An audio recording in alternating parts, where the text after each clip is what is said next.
In today's video, I'm going to teach you how to enter your payroll tax info in QuickBooks Online Payroll.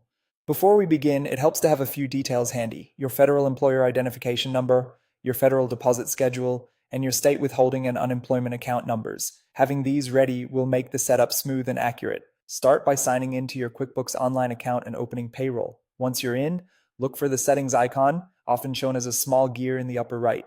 Open that, then choose Payroll Settings. This is where QuickBooks stores the key details that drive your payroll tax calculations and filings.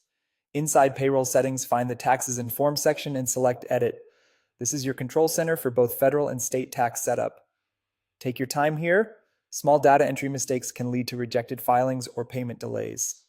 For the federal setup, enter your employer identification number exactly as it appears on your IRS documentation.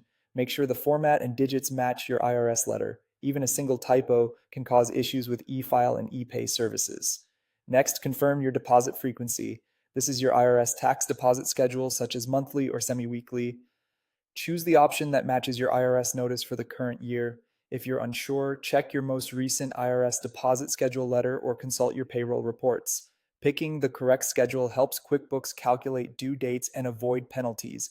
Now add your state details. You'll need the state withholding account number and the state unemployment account number. Names vary by state, but they're typically issued by your state's revenue and labor agencies. Enter them exactly as provided, including any leading zeros or dashes. If your state requires separate unemployment contribution rates, be sure those are set up elsewhere in your payroll settings as instructed by your state.